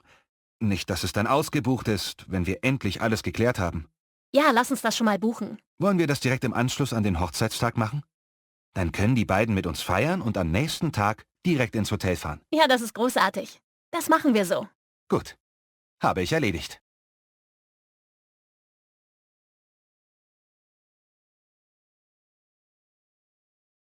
Hallo und herzlich willkommen hier bei uns im Kochatelier. Schön, dass Sie alle da sind. Ich möchte Ihnen heute unseren Gast vorstellen. Das ist Sven Löser. Er ist Sternekoch im bekanntesten Restaurant in Kitzbühel. Er ist auf der Suche nach neuen Herausforderungen und wird unser Team der Kochschule für die nächste Zeit unterstützen. Aber erzähl doch selbst ein wenig von dir. Danke, Matthias. Hallo erstmal. Ich freue mich, hier zu sein und mal wieder etwas ganz anderes zu tun, als für die schicken Restaurants die edelsten Gänge zu kreieren. Ich habe das jetzt 4 Jahre lang gemacht und habe den Wunsch, wieder etwas mehr zurück zu meinen Wurzeln zu gehen und gute Hausmannskost auf den Teller zu zaubern. Ich habe selbst einmal mit 18 Jahren einen Kochkurs belegt und das hat mich zu meinem heutigen Beruf inspiriert. Ich war fasziniert von der Vielfalt und den Möglichkeiten. Genau das möchte ich euch heute auch zeigen. Also ich würde sagen, wir beginnen mit einer kleinen Vorstellungsrunde, damit ich euch besser kennenlernen kann. Fangen wir hier vorne bei der jungen Dame an. Hallo, mein Name ist Anja. Ich bin 22 Jahre alt und wohne erst seit kurzem hier in München. Ich bin vor 2 Monaten bei meinen Eltern ausgezogen und nach München gekommen, um Medizin zu studieren. Ich wohne jetzt in einer WG, wo viel gekocht wird. Leider habe ich bisher gar nichts gekocht, denn ich bin eine Niete am Herd. Daher bin ich hier. Vielleicht kann ich meine Mitbewohner ja mal mit einem Festessen überraschen. Das ist doch ein wunderbares Ziel. Das schaffen wir auf jeden Fall. Darüber werden sich deine Mitbewohner wundern und danach musst du jeden Tag kochen. Darüber würde ich mich sehr freuen. Ich habe mein Zimmer in der WG etwas günstiger bekommen, da ich noch keinen Nebenjob habe. Also würde ich gern etwas an die anderen zurückgeben. Und wenn es eben nur das tägliche Kochen ist. Das finde ich klasse. Sehr gut. Der Herr im blauen Shirt, warum bist du hier? Hallo, mein Name ist Alex. Ich bin 36 Jahre alt und habe die Frau meiner Träume kennengelernt. Ich würde ihr gern ein schönes Abendessen kochen, aber mehr als Nudeln mit Tomatensauce kann ich nicht. Also habe ich mich hier angemeldet, um das Herz meiner Liebsten zu erobern. Liebe geht ja bekanntlich durch den Magen. Wir werden das richtige Gericht für dich finden, da bin ich mir sicher. Und die Dame im pinken Shirt? Mein Name ist Denise, ich bin 32 Jahre alt. Ich habe in den letzten Monaten festgestellt, dass die Ernährung meiner Familie nicht wirklich gesund und ausgewogen ist. Ich habe 2 Kinder und möchte, dass sie lernen, wie man sich gesund ernährt. Deswegen bin ich hier. Es ist sehr gut, wenn man selbst erkennt, dass die eigene Ernährung oder die Ernährung der Familie nicht optimal ist. Darf ich fragen, was bei euch normalerweise so in einer Woche auf den Tisch kommt? Das fängt bei Nudeln in allen Varianten an.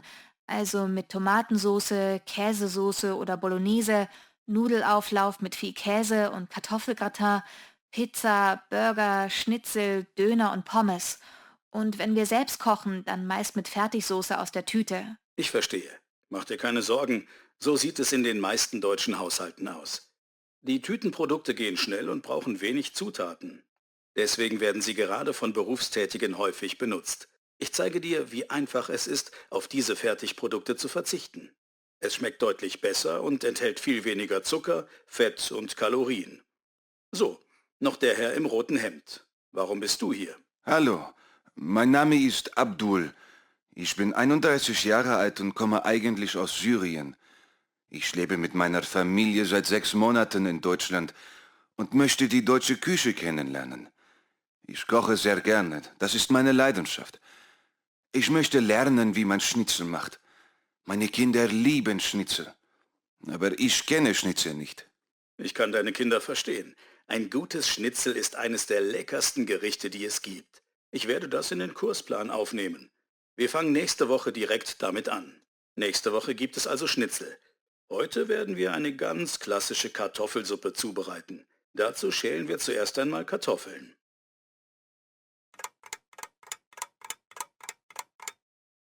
Hallo, schön, dass ihr wieder da seid.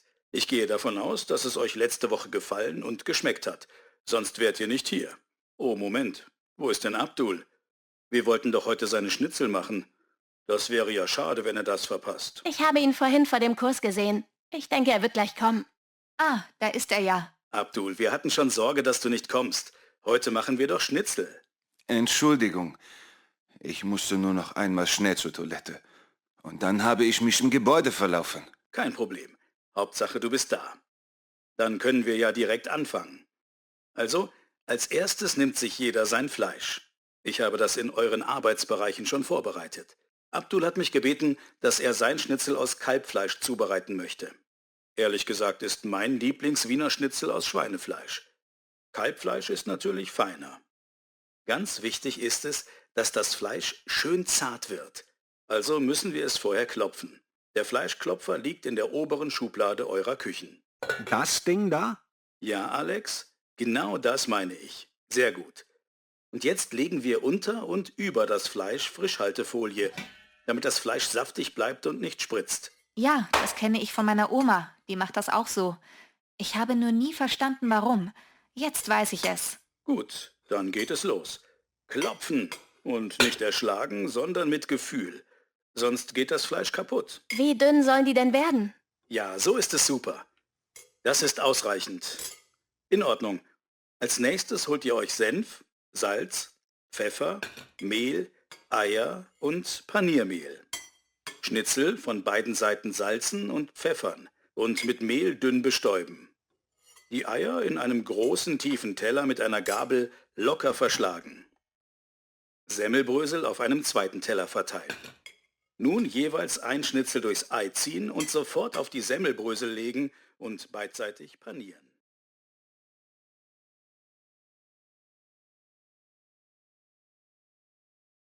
Fred, was ich dich schon immer mal fragen wollte, du wohnst doch seit Jahren alleine. Bist du damit glücklich? Lebst du gerne als Single? Darüber habe ich bisher nicht so genau nachgedacht. Aber jetzt, wo du fragst, wirklich glücklich bin ich nicht. Ich hätte schon gern jemanden an meiner Seite. So ganz alleine zu sein, ist auf Dauer nicht schön. Aber es ist nicht so einfach, eine passende Frau zu finden. Das kann doch nicht so schwer sein. Wir leben in der Großstadt. Da wirst du doch jemanden finden. Doch, klar ist das schwer. Finde mal eine nette, intelligente Frau in meinem Alter. Die wachsen leider nicht an den Bäumen. Ach was. Ich glaube, es gibt sehr viele schlaue und freundliche Frauen hier in der Stadt. Du musst einfach die Augen besser aufmachen. Ja, natürlich gibt es solche Frauen. Aber die sind alle schon vergeben. Die haben meistens sogar schon Mann und Kind. Oder man kann mit ihnen nichts unternehmen, was Spaß macht. Die wollen nicht ins Museum und nicht in die Oper gehen. Auf meine Kunst will ich aber nicht verzichten. Die ist mir wichtig. Und wenn du dir etwas wünschen könntest, wie stellst du dir denn deine Traumfrau vor? Blond, blaue Augen oder rothaarig, groß, klein, dick oder dünn? Das Aussehen ist für mich nicht wichtig. Mir kommt es auf den Charakter an. Sie muss lustig und intelligent sein. Dumme Frauen mag ich überhaupt nicht. Hast du schon mal dran gedacht, wieder öfter ins Künstlercafé zu gehen? Ich glaube, da triffst du genau die Frauen, die zu dir passen. Ich weiß nicht. Ich bin lange nicht mehr alleine ausgegangen. Schau mal, übermorgen ist im Künstlercafé eine Ausstellung. Da kann man einfach Kontakt aufnehmen. Probier es doch einfach mal aus. Wenn du willst, komme ich beim ersten Mal mit.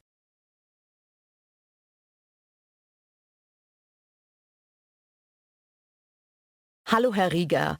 Vielen Dank, dass Sie mir so kurzfristig einen Termin ermöglicht haben. Kein Problem, Frau Schröder. Was kann ich denn für Sie tun? Ich habe vor 10 Monaten einen neuen Mann kennengelernt und wir wollen nun gemeinsam in eine Wohnung ziehen. Allerdings hat er ebenfalls eine Tochter. Somit ist meine Wohnung einfach zu klein für uns alle. Verstehe. Aktuell wohnen Sie in der G-Straße 18, richtig? Genau. Wir würden auch gern in der Nähe bleiben, da meine Tochter dort zur Schule geht. Außerdem würde ich auch gerne in der Wohnungsgenossenschaft bleiben. Nur eben in einer anderen Wohnung. Ich schaue mal, was in der nächsten Zeit frei wird. Das wäre super, vielen Dank. Hier habe ich etwas gefunden. Im Mai wird eine 4-Raumwohnung in der Martin-Luther-Straße 11 frei. Das ist direkt bei Ihnen um die Ecke. Könnte ich mir den Grundriss ansehen? Natürlich. Hier, schauen Sie. Das zweite Kinderzimmer ist aber sehr klein und leider auch noch ein Durchgangszimmer. Das gefällt mir überhaupt nicht. Könnten Sie eventuell noch weiter suchen? Natürlich. Zu Mitte Juni wird eine 5-Raumwohnung in Ihrem Nachbarhaus frei. Wäre das vielleicht etwas für Sie? Grundsätzlich schon. Wie hoch ist da die Warmmiete? Das wären 650 € plus 200 € Betriebskosten. Das wäre machbar. Der Grundriss gefällt mir auch viel besser. Aber zu Mitte Juni wäre wohl schwierig für uns. Wir haben bereits Anfang April und die Kündigungsfrist beträgt ja immer 3 Monate zum Monatsende. Das wäre dann Ende Juli. Da Sie innerhalb unserer Wohnungsgenossenschaft umziehen, haben Sie keine Kündigungsfrist. Außerdem müssen Sie auch nicht nochmal eine Kaution bezahlen. Die Kaution auf Ihrer aktuellen Wohnung wird einfach auf die neue Wohnung übernommen. Oh, das ist ja super. Aber mein Freund hat ja trotzdem eine Kündigungsfrist in seiner alten Wohnung. Allein kann ich mir die Miete der 5-Raumwohnung nicht leisten. Das ist kein Problem. Dann vereinbaren wir für die Übergangszeit bis Ende Juli eine geringere Miete. Ich würde vorschlagen, dass Sie einfach bis zu diesem Zeitpunkt die Miete Ihrer alten Wohnung weiterzahlen. Das ist ja fantastisch. Vielen Dank, Herr Rieger. Das ist kein Problem. Wir wissen doch, wie kompliziert der Übergang von einer in eine andere Wohnung sein kann. Daher wollen wir unseren Mitgliedern diese Zeit nicht noch schwerer machen. Ja, ich weiß schon, warum ich Mitglied in dieser Wohnungsgenossenschaft bin. Für jedes Problem gibt es hier eine schnelle und unkomplizierte Lösung. Es freut mich, dass Sie sich bei uns so wohlfühlen. Ich würde sagen, ich mache den Mietvertrag mit den zusätzlichen Vereinbarungen fertig und schicke Ihnen diesen zu. Der Vertrag muss dann von Ihnen und Ihrem Freund unterschrieben werden. Außerdem brauchen wir noch eine Schufa-Auskunft Ihres Freundes, die letzten 3 Gehaltsnachweise und eine Bescheinigung über die Mietschuldenfreiheit seines bisherigen Vermieters. Alles klar. Soll ich Ihnen die Unterlagen direkt per E-Mail schicken? Das könnte ich direkt heute noch erledigen. Je eher, desto besser. Ich brauche seine Daten ja auch für die Erstellung des Mietvertrags. Alles klar. Sie bekommen die Unterlagen, sobald ich wieder zu Hause bin. Vielen Dank, Herr Rieger. Ich wünsche Ihnen noch einen schönen Tag. Kein Problem, Frau Schröder. Bis bald. Bis bald.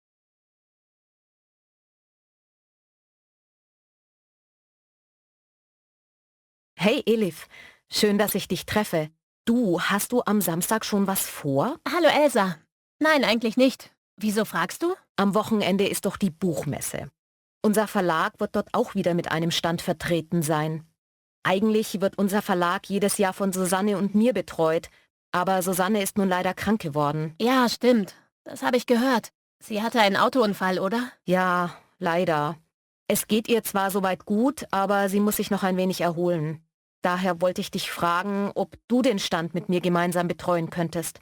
Alleine schaffe ich das nicht. Ich habe sowas noch nie gemacht. Ich bin mir nicht sicher, ob ich dir dabei wirklich helfen kann.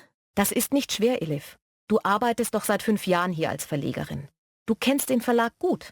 Das ist alles, was du brauchst. Was sind denn meine Aufgaben dort? Du unterhältst dich mit Kunden, Autoren und Agenturen. Es ist immer eine gute Gelegenheit, um neue Kontakte zu knüpfen und eventuell auch neue Autoren kennenzulernen. Eigentlich führst du die ganze Zeit nur Gespräche. Das klingt eigentlich sehr interessant. Weißt du was? Ich begleite dich sehr gerne. Super. Ich bin dir unendlich dankbar. Allein ist das nicht machbar. Kein Problem. Und wer hilft dir am Sonntag? Tja, leider habe ich noch keine Unterstützung für Sonntag gefunden. Dann mache ich das ebenfalls. Du kannst ja nicht allein am Stand stehen. Ich glaube, dass ich wahrscheinlich sehr viel Spaß daran haben werde.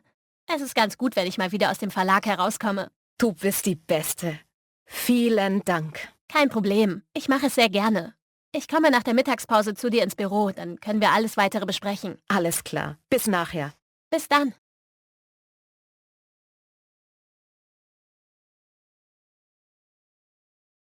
Guten Tag. Kann ich Ihnen helfen? Hallo, guten Tag. Ich habe vor einer Woche diese Jacke bei Ihnen gekauft. Leider habe ich erst jetzt gemerkt, dass hier auf dem Oberarm ein kleines Loch ist. Ich möchte die Jacke gern umtauschen. Haben Sie die Jacke schon getragen? Ja, einmal. Ich habe ja nicht bemerkt, dass die Jacke einen Fehler hat. Erst am Abend beim Ausziehen ist es mir aufgefallen. Ich schaue mal. Ah ja, das stimmt. Und die Jacke ist ein Sonderangebot. Leider haben wir sie nicht mehr. Ja, dann möchte ich lieber mein Geld zurück. Haben Sie den Kassenbon dazu? Hier, bitteschön. Bargeld können wir Ihnen leider nicht zurückzahlen. Dann bekommen Sie einen Gutschein oder Sie können sich direkt etwas anderes aussuchen. Ich möchte aber keinen Gutschein und ich möchte auch nicht etwas anderes aussuchen. Ich hätte gern einfach mein Geld zurück. Wir dürfen das leider nicht machen. Sehen Sie, hier steht es. Umtausch nur gegen Gutschein. Na gut, dann geben Sie mir eben den Gutschein. Dann müssten Sie das hier noch ausfüllen und unterschreiben. Hier, bitte. Danke. Und hier ist dann Ihre Gutschrift im Wert von 99 € für Sie. Dankeschön. Auf Wiedersehen.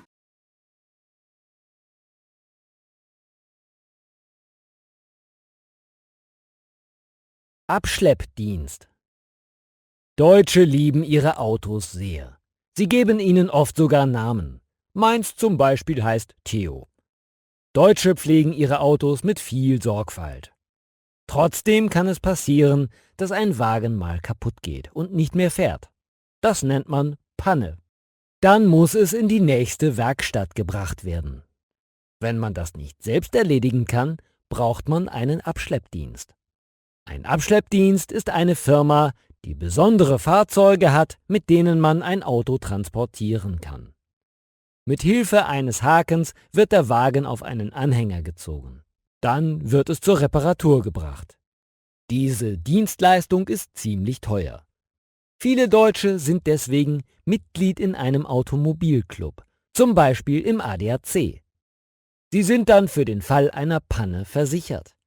Dieser Verein übernimmt dann die Kosten für den Transport zur nächsten Werkstatt. Oft bekommt man auch einen Leihwagen für die Dauer der Reparatur. Abschleppdienste sind aber nicht immer beliebt. Sie kommen nämlich auch dann, wenn man sein Auto falsch geparkt hat. Dann wird der Wagen zu einem bestimmten Parkplatz transportiert. Man bekommt von der Polizei mitgeteilt, wo sich das Auto befindet. Gegen eine Gebühr kann man den Wagen dann wieder abholen. In diesem Fall erstattet der ADAC natürlich die Kosten nicht. Ist dein Wagen schon mal nicht angesprungen oder hatte er eine Panne, sodass du ihn abschleppen lassen musstest?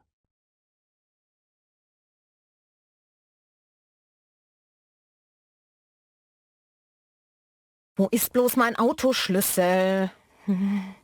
Hans, hast du meinen Autoschlüssel gesehen? Ich hatte ihn doch heute Morgen noch. Wo kann der denn wieder sein? Immer suche ich diesen verdammten Autoschlüssel. Ich muss gleich Luisa vom Bahnhof abholen. Ganz ruhig. Mit Aufregung und Hektik findest du ihn auch nicht. Jetzt setz dich mal kurz hier hin und atme tief ein und aus. Überleg noch mal ganz genau. Wann hast du den Schlüssel das letzte Mal gehabt? Heute Morgen beim Einkaufen?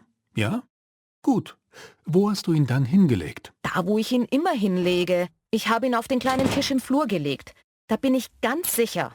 Aber da ist er ja nicht. Ich hatte ihn auch nicht. Also musst du ihn woanders hingelegt haben. Wann musst du denn los? Jetzt. Sofort. Eigentlich bin ich schon zu spät. Immer diese dumme Sucherei. Wir brauchen dringend einen Haken im Flur für den Autoschlüssel. Ich hatte dich schon 1000-mal drum gebeten, einen Haken anzuschrauben. Wann kommt sie denn an? Wie viel Zeit hast du noch? Der Zug kommt in 20 Minuten an. Das heißt, ich muss eigentlich jetzt losfahren. Ruf sie doch an und sag ihr, sie soll etwas warten. Sie ist erwachsen. Oder sie soll den Bus nehmen. Das geht doch auch. Ich kann sie nicht auf dem Handy erreichen. Sie hat es ausgeschaltet. So ein Mist. Sie wird denken, dass ich sie vergessen habe. Und sie wird dann ziemlich sauer sein. Du kennst sie ja, wenn sie wütend ist. Der Tag ist dann gelaufen. Du, Schatz, komm mal hierher zum Fenster. Das musst du dir ansehen. Jetzt gleich. Komm zu mir. Nein, ich habe jetzt keine Zeit für solche Spiele. Ich muss den Schlüssel finden. Schau doch einfach mal hier raus. Genau in diese Richtung, wo unten das Auto steht. Und, was siehst du da? Auf dem Autodach? Das gibt es doch nicht. Da liegt ja der Schlüssel. Zum Glück hat ihn keiner weggenommen. Jetzt muss ich aber los. Vielleicht schaffe ich es doch noch rechtzeitig. Du bist ein echter Sherlock Holmes, mein Schatz. Dafür bekommst du nachher das größte Stück.